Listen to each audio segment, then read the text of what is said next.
റെഡിന്റെ section. അത് full റെഡിന്റെ സെക്ഷനാണ്. ഈ താഴെ തൊട്ടിട്ട് ഇങ്ങനെ ഞാൻ ചെയ്യുന്നത്. 1.5 അക്വറത്തിൽ ഫുള്ളും ബ്രീഡ് ചെയ്യിപ്പിച്ചിട്ട് ഇതേപോലെ മെയിൽ ഫീമെയിൽ സെപ്പറേറ്റ് ചെയ്യാ ചെയ്യുന്നത്. ഇതിപ്പോ നമ്മളിപ്പോ കാണിക്കുന്നത് റെഡിന്റെ ആണ്. റെഡിന്റെ മെയിൽസിനെ സെപ്പറേറ്റ് ചെയ്തിട്ടുണ്ട്. ഇതിപ്പോ ഏകദേശം ഈ ഒരു സൈസിലാണ് ഇപ്പൊ നമ്മൾ സെയിലിംഗ് സൈസ് കൊടുക്കുക. ഇതാണ് മോസ്റ്റ്ലി ഇതിന്റെ നല്ല കോഡ്. ഇത് ഇവിടെ പറഞ്ഞ പോലെ തന്നെ എനിക്കൊരു ചാമ്പ്യൻസ് കിട്ടിയ അതേ സെയിം ലൈനാണ് ഞാൻ കീപ്പ്. ഞാൻ അതിനെ പേരിട്ട് ജിസ് ലൈൻ തന്നെ. ഞങ്ങളെ ഫാമിന്റെ ലൈൻ ആയിട്ടാണ് ചെയ്യുന്നത്. ഒരു 5 വർഷത്തോളായിട്ട് ഞാൻ ചെയ്യുന്നുണ്ട്. ഫുൾ റെഡ് ആണ്. ഇതൊക്കെ അതാണ്. ഈ ഒരു സെക്ഷൻ റെഡ് ആണ്. ഈ താഴെ കിടക്കുന്ന ബേബീസ് എല്ലാം റെഡിന്റെ ഒരു സെക്ഷൻ ആണ്. അതെ. ഇതൊക്കെ എക്വറൻസ് ഒക്കെ വരുന്നതൊക്കെ റെഡിനാണ്. പുറത്ത് തണുപ്പായപ്പോ ഇഷ്യൂസ് വരുമ്പോ നമ്മൾ എക്വറത്തിലേക്കാണ്. ഇപ്പൊ തണുപ്പ് കാലം അതിനെ കൊണ്ട് എക്വറത്തിലാണ് ചെയ്യുന്നത്.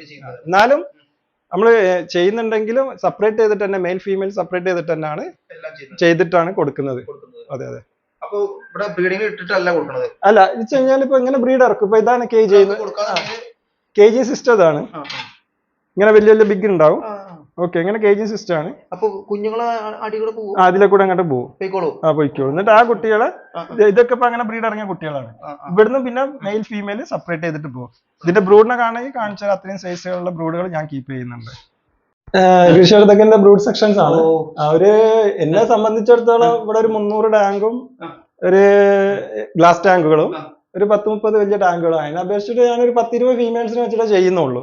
അത് ചെയ്യുന്നത് വൃത്തിയിൽ റെഡ് ചെയ്യാ എന്നുള്ളതാണ്. റെഡ് ചെയ്യുന്നുണ്ട്. പിന്നെ ചെയ്യുന്ന white tuxedo. White tuxedo section കാണിച്ചത്. അതെ, അത്രയും മെയില്. ഈ മെയില് ഏകദേശം ഒരു അബവ് 8 months ആയിട്ടുണ്ട്.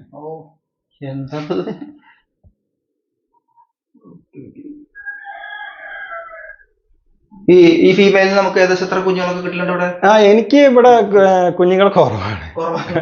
ഒരു 50 ടോപ്പ് കിട്ടത്തുള്ളൂ. വെള്ളത്തിന്റെ എന്താ വ്യത്യാസമായിരിക്കും. ഓരോരുത്തർ 100 എന്നൊക്കെ പറയുമ്പോ കൊതിയാവും. ബട്ട് ഹാപ്പിയാണ്. ഉള്ളത് കുഞ്ഞുങ്ങൾ സൈസ് ഉണ്ടാവും. ഡാമേജ് ഒന്നും വരാറ് കുറവാണ്. ഒരു 40-45 കുട്ടികളെ ഞാൻ പിടിച്ച് പൊക്കാറുണ്ട്. 50 കിട്ടാറുണ്ട്. അതെ.